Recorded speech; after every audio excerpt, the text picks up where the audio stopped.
और आइए तीसरी बड़ी खबर की ओर बढ़ेंगे, जहां पर बीजेपी ने लोकसभा चुनाव की तैयारियां शुरू कर दी है। चुनाव को लेकर बीजेपी शीर्ष नेतृत्व का दौरा भी शुरू हो गया है। केंद्रीय गृह मंत्री अमित शाह के मध्य प्रदेश के दौरे को लेकर बीजेपी ने तैयारियां शुरू कर दी हैं। अमित शाह 25 फरवरी को ग्वालियर, खजुराहो और भोपाल के दौरे पर आ रहे हैं। इसी के मद्देनजर बीजेपी के प्रदेश अध्यक्ष और सांसद बीडी शर्मा लोकसभा प्रभारी प्रबुद्धजन सम्मेलन की तैयारियों का उन्होंने जायजा लिया और व्यवस्थाओं को लेकर जरूरी दिशा निर्देश दिए हैं।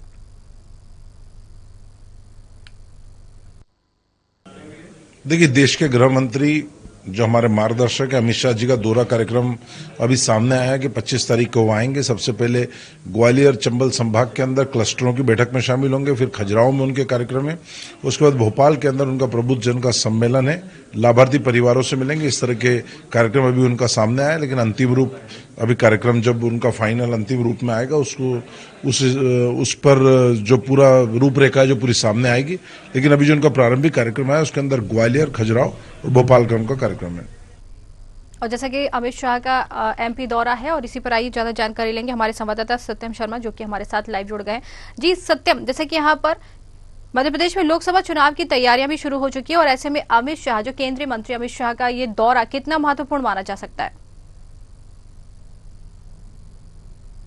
25 फरवरी को केंद्रीय गृह मंत्री अमित शाह का दौरा होगा, जिसको लेकर बीजेपी अब बीजेपी की तैयारियां हैं वो शुरू कर दी है। कोसा हाउस ठाकरे में जो भोपाल का कन्वेंशन सेंटर है वहां पर 25 फरवरी को प्रबुद्धजन सम्मेलन का आयोजन किया जाएगा, जिसमें कई जो प्रबुद्धजन मतलब ये होता है कि जो नॉलेजेबल पर्सन होते हैं, जो शीर्ष नेतृत्व होता है, उसके साथ साथ जो व्यवसायी अन्य लोग जो इससे संबंधित रहते हैं, जो कार्यकर्ता रहते हैं, उनको उनसे रिलेटेड जो बातें होती हैं, चुनाव को लेकर जो बातें होती है, उनसे शुमारी की जाती है, उनसे चर्चा की जाती है कि किस तरह का टारगेट लोकसभा में लेकर चल रहे हैं। तो कुल मिलाकर के उससे पहले भी गृह मंत्री अमित शाह मध्य प्रदेश के दौरे पर रहेंगे और 25 फरवरी को ही ग्वालियर चंबल इलाके में जो संभाग है वहां पर वो कहीं न कहीं जनसभा को संबोधित करते नजर आएंगे, कार्यकर्ताओं से बात करेंगे और लोगों खास करके जो क्लस्टर की मीटिंग है उसको लेकर ये जो उनका दौरा है वो चल रहा है। किस तरह से लोकसभा की तैयारियों में जो टारगेट 370 का रखा गया और जो एनडीए गठबंधन को जो 400 का टारगेट रखा गया उसको किस तरह से पाना है, इन सब बातों को लेकर क्लस्टर के सभी जो पदाधिकारी हैं, जो बीजेपी के नेता हैं, शीर्ष नेता है मध्य प्रदेश के, वो सब मौजूद रहेंगे। उनके साथ बैठक होगी। उसके बाद जो खजुराहो है वहां भी वो जाएंगे, वहां भी जो बैठक है वो चलेगी। इसके बाद भोपाल में प्रबुद्धजनों की बैठक जो विशेष महत्व रखती है, क्योंकि लोकसभा की किस तरह से तैयारियों करनी है। 51% जो वोट शेयर रखा गया है और 10% जो वोट शेयर बढ़ाने का लक्ष्य रखा गया उसको किस तरह से पाना है, इसको लेकर के की जाएगी।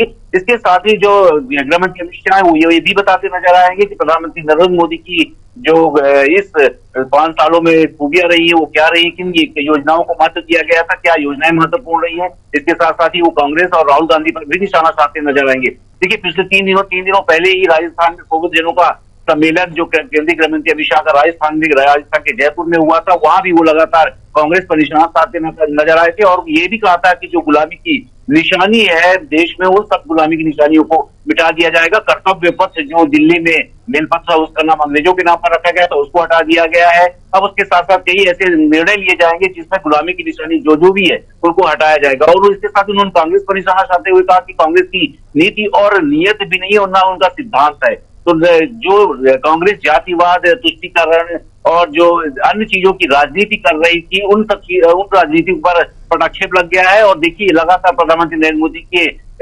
अगुवाई में पूरा देश जो है वो आगे बढ़ रहा है, विकास की ओर आगे बढ़ रहा है। तो कुल मिला के जो लक्ष्य है लोकसभा चुनाव का है, 370 का जो आंकड़ा है उसको पार करना है, 51% हर बूथ से वोट प्राप्त करना है, माइक्रो मैनेजमेंट के जरिए और अन्य चीजों को लेकर वो बताते हुए भोपाल में नजर आएंगे। यहाँ प्रबुद्धजनों का सम्मेलन 25 फरवरी को कन्वेंशन सेंटर में होगा। जी, तो सत्यम, जैसे कि यहाँ पर ग्वालियर, भोपाल और खजुराहो में इस समय जो उनका दौरा है, तो इसके राजनीतिक समीकरण इस समय क्या है? देखिए, राहुल गांधी का भी कुछ 2 मार्च से जो होगा मुरैना से ग्वालियर से व्यवहारी और उसके बाद राजगढ़, आगरा होते हुए जैन और रतलाम तेलंगाना में होगा।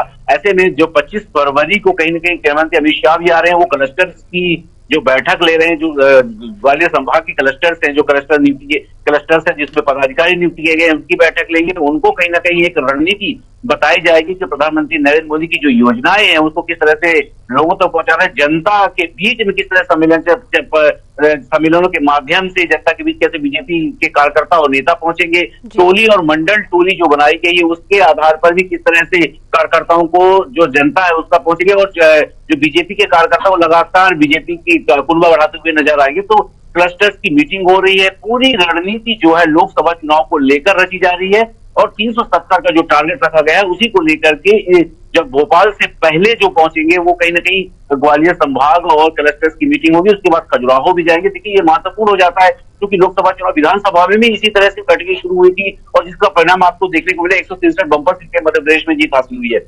अब उसी तर्ज पर एक बार फिर से चल बैठे हैं और देखिए 10% वोट शेयर बढ़ाने का लक्ष्य रखा गया है। विधानसभा की बात करें तो 48% लक्ष्य के करीब बीजेपी पहुंची थी, जहां 51% वोट का लक्ष्य रखा गया। तो वैसे लोकसभा चुनाव में भी 51% का लक्ष्य रखा गया है। अब देखने वाली बात ये होगी कि जिस तरह से सम्मेलन और जिस तरह से बैठकों का दौर जारी है तो इसका क्या परिणाम लोकसभा में निकल के आता है। 370 का जो विशाल टारगेट बीजेपी लेकर चल रही, क्या उसको पाती है, उन्हीं सब बातों को लेकर के लगातार अभी 25 फरवरी को दौरा है जो केंद्रीय गृह मंत्री अमित शाह है, उसके बाद जो प्रधानमंत्री नरेंद्र मोदी है उनका भी दौरा चलेगा कि जो केंद्रीय शीर्ष नेता तो लगातार मध्य प्रदेश में। जी सत्यम, ये तमाम जानकारी हम तक पहुंचाने के लिए आपका बहुत बहुत धन्यवाद।